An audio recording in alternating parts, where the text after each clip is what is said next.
Hi friends, இந்த வீடியோல inter process communication அப்படின்றத எம்பெடட் சிஸ்டம் அண்ட் ஐஓடி பிளேலிஸ்ட்ல நம்ம பார்ப்போம்.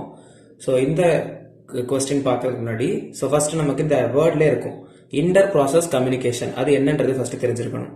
ஸோ இன்டர்னா நமக்கு என்னன்னு தெரியும், பிட்வீன் அப்படின்னு தெரியும். இன்ட்ரானா வித்தின், இன்டர்னா பிட்வீன். ஸோ இன்டர் ப்ராசஸ்னா என்னது, எதர் ஒரு டாஸ்க் இல்ல ஒர்க், அதுதான் நமக்கு என்னது ப்ராசஸ். கம்யூனிகேஷன் என்னது, sharing of data or sharing of information. Okay, ப்ராசஸ்னா எதர் ஒரு டாஸ்க், அதுதான் நம்ம பாஸ் இல்ல ஒர்க், அதை வந்து நமக்கு ப்ராசஸ் சொல்லலாம். கம்யூனிகேஷன் என்னது, sharing of information, sharing of data இல்ல ஷேரிங் ஆஃப் இன்ஃபர்மேஷன், அதுதான் நம்ம என்னன்னு சொல்லுவோம், கம்யூனிகேஷன் சொல்லுவோம். ஸோ இன்டர் ப்ராசஸ், ஸோ ரெண்டு ப்ராசஸ்க்கு இடையில, ரெண்டு இல்ல நிறைய ப்ராசஸஸ்க்கு இடையில நம்ம வந்து என்ன பண்றோம், டேட்டா வந்து ஷேர் பண்றோம் ஆர் கெட் பண்றோம், அதுதான் இன்டர் ப்ராசஸ் கம்யூனிகேஷன். சோ இதுல ஃபர்ஸ்ட் நம்ம என்னெல்லாம் பார்க்க போறோம்னா, இன்டர் ப்ராசஸ் கம்யூனிகேஷன்னா என்ன, அது எதுக்கு வேண்டி நம்ம யூஸ் பண்றோம், சோ அதோட டைப்ஸ் நிறைய கேட்டகரைசேஷன்ஸ் இருக்கு ஐபிசி. அப்புறம் வந்து என்னன்னா அதுல இருக்கக்கூடிய ஐபிசி ஹோஸ்ட் டயக்ராம் ரெண்டு இருக்கும். அதுக்கப்புறம் சேம் ஹோஸ்ட்ல இருந்தா எப்படி இல்ல டிஃபரெண்ட் ஹோஸ்ட்ல இருந்தா எப்படி அப்படின்ற மாதிரி இருக்கும். அதுக்கப்புறம் அதுல உள்ள அட்வான்டேஜஸ் டிஸ்அட்வான்டேஜஸ் இதெல்லாம் பார்ப்போம். ஸோ ஸ்டார்டிங்ல ஃபர்ஸ்ட் இன்டர் ப்ராசஸ் கம்யூனிகேஷன்னா என்ன, இன்ட்ரோடக்ஷன் பார்க்க போறோம். ஸோ இன்ட்ரோடக்ஷன் என்னது, இன்டர் ப்ராசஸ் கம்யூனிகேஷன்னா it is a communication between two processes. Okay, எதுக்கு நம்ம இதை யூஸ் பண்ணுவோம்னா, இப்போ நார்மலா ஃபர்ஸ்ட் ப்ராசஸ்னா என்னன்னு தெரியணும். ப்ராசஸ்னா என்னது, ஒரு டாஸ்க் இல்ல ஒரு ஒர்க், அதுதான் நம்ம ப்ராசஸ் சொல்லுவோம். ஓகேவா, ஏதாவது ஒரு டாஸ்க். அப்போ அந்த டாஸ்க் பண்ணும்போது நமக்கு வந்து இண்டிபெண்டன்ட் டாஸ்க் இருக்கலாம். இப்போ ப்ராசஸ் 1 ப்ராசஸ் 2 எனக்கு ரெண்டு ப்ராசஸ் இருக்கு, ரெண்டு டாஸ்க் இருக்கு. ஓகேவா, அப்ப டாஸ்க் வந்து நமக்கு ரெண்டு ப்ராசஸ் வந்து இந்த ரெண்டு ப்ராசஸுக்குமே எந்த ஒரு சிமிலாரிட்டிஸுமே இல்ல, இந்த ரெண்டு ப்ராசஸுக்குமே காமனா எந்த ஒரு ஃபங்க்ஷனுமே யூஸ் ஆகலைன்னா அந்த ப்ராசஸ் நம்ம என்னன்னு சொல்லலாம்னா இண்டிபெண்டன்ட் ப்ராசஸ் அப்படின்னு சொல்லலாம். Independent process. சோ இதை வந்து இண்டிபெண்டன்ட் ப்ராசஸ் சொல்லுவோம். இதே இன் கேஸ் வந்து இந்த ப்ராசஸ் 1க்கும் ப்ராசஸ் 2க்கும் இடையில ஏதாவது சிமிலாரிட்டிஸ் இருக்கு, சேம் ஃபங்க்ஷன்ஸ் பேஸ் பண்ணி அந்த ரெண்டு ப்ராசஸும் பண்ணுதுன்னா அப்ப அங்க நம்ம அந்த ஃபங்க்ஷன் என்னன்னு சொல்லலாம், இல்ல அந்த ப்ராசஸ் என்னன்னு சொல்லலாம்னா கோஆபரேட்டிவ். ஓகேவா, அது ரெண்டுத்துக்கும் இடையில கோஆபரேஷன், அப்ப cooperative function or cooperative process சொல்லலாம். சோ இந்த மாதிரி கோஆபரேட்டிவ் ப்ராசஸ் நடக்கும்போது, இண்டிபெண்டா இருக்கும்போது அங்க எந்த ப்ராப்ளமே நடக்காது ஆபரேட்டிங் சிஸ்டம்ல. அதே வந்து நமக்கு வந்து ரெண்டு ப்ராசஸ்க்கு இடையில சிமிலாரிட்டிஸ் இருக்கு, அப்போ வந்து நமக்கு என்னது, கோஆபரேட்டிவ் ப்ராசஸருக்கு இடையில நிறைய இன்டர்ஃபரன்ஸ் வரலாம். சோ அதை ஸ்டாப் பண்றதுக்கு நம்ம என்ன பண்ணுவோம்னா இந்த இன்டர் ப்ராசஸ் கம்யூனிகேஷன்ஸ் வந்து கொண்டு வருவோம். சோ இன்டர் ப்ராசஸ் கம்யூனிகேஷன் வந்து ஆபரேட்டிங் சிஸ்டம் தான் ப்ரொவைட் பண்ணும். அது வந்து நமக்கு என்னன்னா இன்டர்ஃபரன்ஸ், அதாவது ரெண்டு ப்ராசஸுக்கு சிமிலாரிட்டிஸ் இருக்குன்னா அப்ப நமக்கு யூஸ் பண்ணக்கூடிய ஒரு கம்யூனிகேஷன் ப்ராசஸ் தான் இந்த இன்டர் ப்ராசஸ் கம்யூனிகேஷன். சோ இது என்னன்றது தெரிஞ்சிருச்சு. இப்ப இதை வந்து நமக்கு பார்க்கும்போது பர்பஸ், எதுக்கு வேண்டி நம்ம இதை யூஸ் பண்றோம் அப்படின்றத தெரிஞ்சிருக்கணும். சோ பர்பஸ் என்னது, அப்சல்யூட்டா அது வந்து என்னதுக்கு, ஷேரிங் ஆஃப் டேட்டா. சோ ரெண்டு ப்ராசஸ்க்கு இடையில சிமிலாரிட்டிஸ் இருக்கு, இல்ல அது ரெண்டுமே ஒரு நார்மல் டேட்டா வந்து யூஸ் பண்ணிக்கலாம், ஒரு ஃபங்க்ஷனை யூஸ் பண்ணிக்கலாம் இருக்கும்போது அங்க என்னது, ஷேரிங் ஆஃப் டேட்டா. ரெண்டு ப்ராசஸ்க்கு இடையில ஷேரிங் ஆஃப் டேட்டாக்கு நம்ம யூஸ் பண்றோம். சோ பர்பஸஸ் என்னெல்லாம் பார்த்தோம்னா, ஷேரிங் ஆஃப் டேட்டாக்கு நமக்கு யூஸ் பண்ணலாம். சோ ஷேரிங் ஆஃப் டேட்டாக்கு யூஸ் பண்ணலாம், இல்ல டேட்டா டிரான்ஸ்ஃபருக்கு யூஸ் பண்ணலாம், data transferring or data sharing, இல்லனா sharing of resources. Sharing of ரிசோர்சஸ்க்கு நம்ம வந்து இந்த ஐபிசியை யூஸ் பண்ணலாம். அப்புறம் என்னன்னா ஒரு ப்ராசஸை கண்ட்ரோல் பண்றதுக்கு, ஓகேவா, ப்ராசஸை கண்ட்ரோல் பண்றதுக்கும் நம்ம இந்த ஐபிசி யூஸ் பண்ணலாம். மோர் ஓவர் என்னன்னா ஒரு ஈவெண்ட்டை மாடிஃபை பண்றதுக்கு, இல்ல ஒரு டாஸ்கை வந்து மாடிஃபை பண்றதுக்கும் நம்ம இந்த ஐபிசியை வந்து யூஸ் பண்ணலாம். சோ பர்பஸஸ் பார்த்தோம்னா ஒரு டேட்டா வந்து ஷேர் பண்றதுக்கு, ரெண்டு ப்ராசஸ்க்கு இடையில டேட்டாவை ஷேர் பண்றதுக்கு, இல்ல அதோட ரிசோர்சஸ் ஷேர் பண்றதுக்கு, அப்புறம் வந்து டேட்டா டிரான்ஸ்பர், ப்ராசஸ் கண்ட்ரோல் பண்றதுக்கு, அப்புறம் வந்து என்னன்னா ஒரு ஈவெண்ட்டை மாடிஃபை பண்றதுக்கும் நம்ம இந்த இதை வந்து யூஸ் பண்ணலாம். சோ இப்போ நம்ம இந்த ரெண்டு ப்ராசஸ்க்கு இடையில இந்த ஐபிசி எப்ப மோஸ்டா யூஸ் ஆகும்னா, ஒரு காம்ப்ளெக்ஸ் ப்ராசஸ் நடக்க போகுது அப்படின்னா அது வந்து என்ன பண்ணும், சோ ஒரு மேஜர் ப்ராசஸ் வந்து நடக்க போகுதுன்னா அந்த மேஜர் ப்ராசஸஸ்க்கு தேவையுள்ள சிமிலாரிட்டிஸ் ஏதாவது ரெண்டு மைனர் ப்ராசஸஸ்க்கு இடையில இருக்கலாம். அப்ப அந்த ரெண்டு மைனர் ப்ராசஸஸ்க்கு இடையில இருக்கக்கூடிய சிமிலாரிட்டிஸை பேஸ் பண்ணி ஒரு மேஜர் ப்ராசஸ் நடக்கலாம்.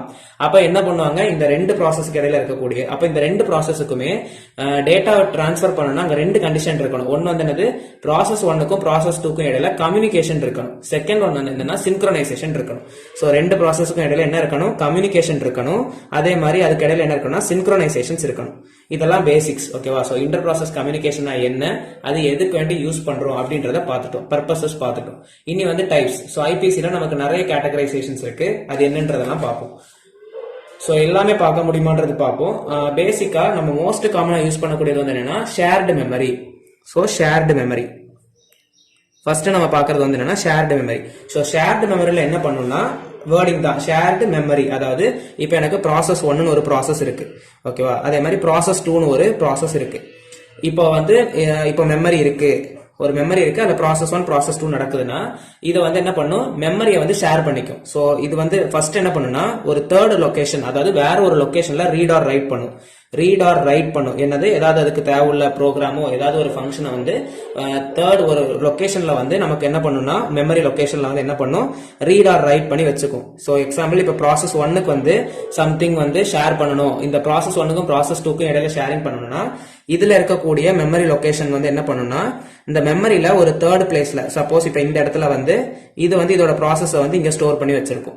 சோ இந்த ப்ராசஸ் 2க்கு வந்து இப்ப ப்ராசஸ் 1 கூட ஷேர் பண்ணணும்னா என்ன பண்ணும்னா இந்த லொகேஷன்ல இருந்து ப்ராசஸ் 2 வந்து அதோட இன்ஃபர்மேஷனை எடுத்துக்கும். அப்படி நமக்கு ஷேரிங் நடக்கும். ஓகேவா? மோர் ஓவர் இதுல வந்து கர்னல்னு ஒரு வேர்டு வந்து சொல்லியிருப்பாங்க. கர்னல்னா இது வந்து ஒரு லேயர் தான், ஆப்பரேட்டிங் சிஸ்டமுக்கும் நம்ம அப்ளிகேஷன் இன்டர்ஃபேஸுக்கும் இடையில இருக்கக்கூடிய ஒரு இன்டர்மீடியட் லேயர் தான். ஓகேவா? இதுவும் மெமரி ஆப்பரேட்டிங் சிஸ்டம்ல இருக்கும். ஓகேவா? இதுதான் ஷேர்டு மெமரி. ஷேர்டு மெமரி என்னது, ரெண்டு ப்ராசஸுக்கு இடையில மெமரி வந்து ஷேர் ஆகும். ஓகேவா? ஒரு மெமரி லொகேஷன் ஒன்று கிரியேட் பண்ணி அதுல ரீட் ஆர் ரைட் பண்ணிக்கும். ஒரு ப்ராசஸ் ரைட் பண்ண டேட்டா வந்து இன்னொரு ப்ராசஸ் ரீட் பண்ணிக்கும். சோ தட் மெமரி வந்து என்ன ஆகுது, ஷேரிங் ஆகுது. இது ஷேர்டு மெமரி. நெக்ஸ்ட் ப்ராசஸ் என்னன்னா மெசேஜ் பாசிங். என்னன்னா message passing. So message passing என்னது, இதேதான் நமக்கு வந்து ஷேர்டு மெமரினா மெமரியை வந்து ஷேர் பண்ணி அங்க வந்து நமக்கு அந்த மெசேஜ் வந்து டிரான்ஸ்ஃபர் ஆகுதுல்ல, இது வந்து மெமரி பாசேஜ்னா இப்ப ப்ராசஸ் 1 இருக்கு, நெக்ஸ்ட் ப்ராசஸ் 2 இருக்கு. ஓகேவா? ப்ராசஸ் 2 இருக்கு. இப்ப இந்த ப்ராசஸ்ல இருந்து இந்த ப்ராசஸ்க்கு வந்து என்ன நடக்கணும், இதுல வந்து நமக்கு இன்டர் ப்ராசஸ் கம்யூனிகேஷன் நடக்கணும்னா மெசேஜ் வந்து என்ன ஆகணும், டிரான்ஸ்ஃபர் ஆகணும். ஓகேவா? எதர் சென்டிங் ஆர் ரிசீவிங் அப்படிலாம் இருக்கும். அப்ப நமக்கு அந்த மெசேஜ் வந்து பாஸ் ஆகணும். சோ மெசேஜ் ஆல்ரெடி நம்ம பார்த்த மாதிரி ஒரு மெசேஜ் வந்து ஷேரிங் நடக்கணும்னா அங்க என்னெல்லாம் இருக்கணும், சின்க்ரனைசேஷன் இருக்கணும், பிளஸ் கம்யூனிகேஷன் இருக்கணும். அப்ப இங்க வந்து மெசேஜ் பாசிங், ஒரு ப்ராசஸுக்கும் இன்னொரு ப்ராசஸ் இடையில மெசேஜ் வந்து என்ன ஆக போகுது, டிரான்ஸ்ஃபர் ஆக போகுதுன்னா சின்க்ரனைசேஷன் இருக்கணும், கம்யூனிகேஷன் இருக்கணும். சோ அங்க டிரான்ஸ்ஃபர் ஆகக்கூடிய டேட்டா அதை தான் நம்ம என்னன்னு சொல்லுவோம்னா மெசேஜ்னு சொல்லுவோம். அந்த மெசேஜ்க்கு வந்து எப்படி இருக்கணும்னா, சோ மெசேஜ் வந்து என்னது, அதுக்கு ஒரு ஃபார்மேட் இருக்கும். அப்ப மெசேஜ் ஃபார்மேட்டிங் எப்படி இருக்கும்னா நார்மலா தான் நமக்கு என்ன இருக்கும், ஒரு ஹெட்டர் இருக்கும், அட்ரஸ் லொகேஷன்ஸ் இருக்கும், அதுக்கப்புறம் டேட்டா, அதுக்கப்புறம் எரர் செக்கிங் பிட்ஸ் இருக்கும். இதுதான் நார்மலா ஒரு ஃப்ரேம் ஃபார்மேட். ஒரு ஹெட்டர், ஒரு அட்ரஸ், ஒரு டேட்டா, ஒரு எரர் செக்கிங் பிட்ஸ் இருக்கும். ஓகேவா? இதை வந்து நம்ம இந்த மெசேஜ் பாசிங்ல ஒரு ஸ்டாண்டர்ட் ஃப்ரேம் ஃபார்மேட் கொடுத்திருக்காங்க. அது வந்து எப்படி இருக்கும்னா, சோ நார்மலா ஃபர்ஸ்ட் வந்து இங்க என்னன்னா டேட்டா. ஓகேவா? ஆக்சுவல் டேட்டா வந்து இதுல இருக்கும். இந்த டேட்டா நம்ம இங்க டிரான்ஸ்ஃபர் ஆகக்கூடிய டேட்டா வந்து எய்தர் பிக்சட் சைஸாவும் இருக்கலாம், இல்லனா என்னது வேரியபிள் சைஸாவும் இருக்கலாம். ஓகே, வேரியபிளும் ஆகலாம், அதாவது வேரி ஆகலாம். அப்ப அந்த ஆக்சுவல் டேட்டா வந்து என்னன்னா இது வந்து வேரியபிள் சைஸ் டேட்டா அப்படின்ற மாதிரி எடுக்கிறாங்க. வேரியபிள் சைஸ் டேட்டா நம்ம எடுக்கிறோம். இது வந்து ஹெட்டர் பாத், இது வந்து பிக்சட் ஹெட்டர் அப்படின்னு எடுக்கிறோம். சோ ஹெட்டர் எடுத்துட்டோம்னா அதுல என்னெல்லாம் இருக்கும்னா அட்ரஸஸ்லாம் இருக்கும், டெஸ்டினேஷன் அட்ரஸ், சோர்ஸ் அட்ரஸ், அது ரெண்டும் இருக்கும். அப்ப இதுல வந்து அட்ரஸஸ் போடுறாங்க. அட்ரஸஸ்ல என்னெல்லாம் இருக்கும்னா சோர்ஸ் அட்ரஸ், அப்புறம் என்ன இருக்கும், நம்மளோட டெஸ்டினேஷன் அட்ரஸ் இருக்கும். இதுல வந்து என்ன கொடுக்குறாங்கன்னா சீக்வன்ஸ் நம்பர் ஆர் ஐடி. ஓகேவா? சீக்வன்ஸ் நம்பர் கொடுக்குறோம். பிளஸ் இதுல வந்து என்னன்னா டைப் ஆஃப் டேட்டா, அந்த டைப், அதுக்கப்புறம் எலமெண்ட்ஸ், இதெல்லாம் கொடுக்குறாங்க. இது வந்து ஸ்ட்ரக்சரல் இன்ஃபர்மேஷன். இது வந்து ஒரு ஸ்டாண்டர்ட் ஃபார்மேட். ஓகேவா? இந்த மெசேஜ் பாசிங்ல இது நமக்கு தெரிஞ்சிருக்கணும். ஸோ மெசேஜ் வந்து சென்ட் ஆகுது. அண்ட் நமக்கு இந்த மெசேஜ் சென்ட் ஆகும் போது இப்போ இன் கேஸ் ப்ராசஸ் 1 வந்து மெசேஜை சென்ட் பண்ணுது, அப்போ அதோட ஃபார்மேட் எப்படி இருக்கும்னா, சென்ட் பண்ணக்கூடிய டேட்டா வந்து எப்படி இருக்கும்னா டெஸ்டினேஷன் அட்ரஸ் அதுல இருக்கும். டெஸ்டினேஷன் அட்ரஸ் எங்க சென்ட் பண்ணணும் அப்படின்றதும், அதுல என்ன மெசேஜ் நம்ம சென்ட் பண்ணணும் அப்படின்றதும் இருக்கும். இன்கேஸ் இதே வந்து நமக்கு என்னது ரிசீவ் ஆகுதுன்னா அங்க எப்படி இருக்கும், எங்க இருந்து வருது, சோர்ஸ் அட்ரஸ் இருக்கும், அதுல இருந்து என்ன மெசேஜ் நமக்கு ரிசீவ் ஆச்சு அப்படின்றது இருக்கும். இதுதான் என்னன்னா மெசேஜ் பாசிங். இது செகண்ட் டைப். நெக்ஸ்ட் வந்து நமக்கு என்ன பார்க்கலாம்னா சாக்கெட்னா என்ன, பைப்னா என்ன அப்படின்லாம் பார்க்கலாம். ஸோ தேர்ட் வந்து பைப். இது ஒரு ஐபிசி டைப் தான். ஸோ இந்த பைப்னா என்னன்னா, இப்ப ப்ராசஸ் 1 இருக்கு, இது பேசிக் தான். ப்ராசஸ் 1 ப்ராசஸ் 2 இருக்குன்னா பைப், நார்மலா பைப் என்னது, இதை பேசிக்கா ஞாபகத்தில் வச்சுக்கோங்க. ஓகே, ஒரு இன்புட் வந்து இதுல இருந்து கிடைக்கக்கூடிய அவுட்புட் வந்து இதுல இன்புட் அப்படின்ற மாதிரி கொடுப்பாங்க. இந்த ப்ராசஸ் 1ல இருந்து கிடைக்கக்கூடிய அவுட்புட் வந்து ப்ராசஸ் 2க்கு இன்புட்டா தான் எப்பவுமே கொடுப்போம் அப்படின்ற மாதிரி கொடுத்திருப்பாங்க. இதுதான் பைப்பிங். ஓகேவா? சோ பைப்பிங் வந்து நம்ம பண்ணும்போது, அதாவது பைப் வந்து என்ன பண்ணும்னா சீக்வென்ஷியல் கம்யூனிகேஷன் ரிலேட் பண்ண வைக்கும். ஓகேவா? இதுல வந்து மோஸ்டா என்னன்னா ரிலேட்டட் ப்ராசஸ், சேம் ப்ராசஸஸ், அதாவது அதுக்கு ரிலேட், ஒரு ப்ராசஸுக்கும் இன்னொரு ப்ராசஸுக்கும் ரிலேட்டா இருக்கக்கூடிய ப்ராசஸஸ்ல மட்டும்தான் இந்த வந்து கனெக்ஷன்ஸ் வந்து நடக்கும். ஓகேவா? சோ ரிலேட்டட் ப்ராசஸஸ், சேம் ஒரு ப்ராசஸ்லயும் இன்னொரு ப்ராசஸ் அதுக்கு ரிலேட்டடா இருக்கக்கூடிய ப்ராசஸ்ல தான் என்ன நடக்கும், இந்த கம்யூனிகேஷன் வந்து அக்கர் ஆகும். மோர் ஓவர் அந்த கம்யூனிகேஷன் வந்து எப்படி இருக்கும், சீக்வென்ஷியல் கம்யூனிகேஷனா இருக்கும். 1 by 1 சீக்வென்ஷியல் கம்யூனிகேஷனா இருக்கும். நெக்ஸ்ட் ஃபோர்த் வந்து என்னன்னா சாக்கெட். ஸோ சாக்கெட்னா என்னன்னா, நமக்கு வந்து இந்த ப்ராசஸ் வந்து அன்ரிலேட்டடாகவும் இருக்கலாம். இங்க ப்ராசஸ் வந்து ரிலேட்டட் ப்ராசஸ் கூட தானே ஆகும். இங்க வந்து என்னன்னா ப்ராசஸ் வந்து அன்ரிலேட்டட் ப்ராசஸ் கூடயும் நமக்கு வந்து என்ன நடக்கும்னா கம்யூனிகேஷன் ஃபார்ம் ஆக முடியும். அதுதான் என்னன்னா சாக்கெட். ஓகேவா? நெக்ஸ்ட் வந்து message queuing. Message queuing. So queue message வந்து கியூ ஃபார்ம் ஆகுது, வேற ஒன்றும் இல்லை. இப்போ ப்ராசஸ் ஒரு மேஜர் ப்ராசஸ், இப்போ இந்த ப்ராசஸ்ல இருந்து நிறைய ப்ராசஸ்க்கு வந்து என்ன நடக்கணும்னா டேட்டா வந்து ஷேர் பண்ணணும். இப்போ ஒரு ப்ராசஸ்ல இருந்தே நமக்கு நிறைய ப்ராசஸ் கூட டேட்டா வந்து ஷேர் பண்ணணும் அப்படின்னு இருந்துச்சுன்னா இந்த ப்ராசஸ் எல்லாம் என்ன ஃபார்மேட்ல இருக்கும்? கியூ ஃபார்மேட்ல இருக்கும். அதுதான் மெசேஜ் கியூயிங். ஒரு ப்ராசஸ், அதாவது சர்வர், கிளைண்ட் அந்த மாதிரி இன்ஃபர்மேஷன்ஸ்லாம் எடுக்கிறோம், அதுதான் ப்ராசஸ். ஒரு ப்ராசஸ்ல இருந்து நமக்கு நிறைய ப்ராசஸ் வந்து டேட்டா ஷேரிங் நடக்கணும்னா கியூ ஃபார்மேட்ல இருக்கும். மெசேஜ் கியூயிங், அதை வச்சு பாயிண்ட்ஸ் எழுதிக்கோங்க. இது வந்து மெசேஜ் கியூயிங். இதெல்லாம் டைப்ஸ். இதுல வந்து பேசிக்கா ஒரு 5 டைப்ஸ் பார்த்திருக்கோம். அதுக்கப்புறம் ஷேர்டு மெமரி மாதிரியே இன்னொன்று இருக்கும் நமக்கு, mapped memory. So shared memory மாதிரி என்னன்னா மேப்டு மெமரி. சோ ஷேர்டு மெமரியும் மேப்டு மெமரியும் சேம் தான். ஆனா அந்த மேப்டு மெமரியில வந்து என்ன இருக்கும்னா அதே கண்டென்ட் நீங்க எழுதிட்டு இதுல வந்து ஒரே ஒரு பாயிண்ட் தான் டிஃபரெண்ட். என்னன்னா இது வந்து தனியா, இது வந்து it is associated with in a file. It is associated with in a file. So நம்ம ஷேர்டு மெமரியில் என்ன பார்த்தோம்? மெமரி வந்து ஒரு மெமரி வந்து நம்ம ஷேரிங் நடக்கும். அது வந்து என்னது ஒரு ஃபைல் அசோசியேட்டடா இருக்கும். அதுதான் மேப்டு மெமரி. மேப்பிங் இருக்கும் ஒரு ஃபைல். ஓகேவா? அது மேப்டு மெமரி. இது இவ்வளவு என்னன்னா நமக்கு types of inter process communication. இது நெக்ஸ்ட் நமக்கு என்ன கண்டென்ட் இருக்கு? ஸோ இன்ட்ரோடக்ஷன் பார்த்துட்டோம். அதுக்கப்புறம் அது எதுக்காண்டி யூஸ் பண்றோம்? பேசிக்கா இன்ஃபர்மேஷனை டிரான்ஸ்ஃபர் பண்றதுக்கு தான். அதுக்கப்புறம் என்னது டைப்ஸ், நிறைய டைப்ஸ் பார்த்தோம். இன்னும் என்னன்னா இதோட ஐபிசி ஹோஸ்ட் டயக்ராம், அதாவது ஒரே லொகேஷன்ல இருந்து அந்த இன்ஃபர்மேஷன், யூசர் இன்ஃபர்மேஷன்ஸ் வந்து ஒரே லொகேஷன்ல இருந்து ஷேர் பண்றது மாதிரியும் டிஃபரெண்ட் கர்னல் யூஸ் பண்ற மாதிரியும். ஸோ ஒரே கர்னல்ல இருந்து நமக்கு வந்து இன்ஃபர்மேஷன் எடுக்கிற மாதிரியும் யூசர் இன்டர்ஃபேஸ் இல்ல யூசர் இன்ஃபர்மேஷன்.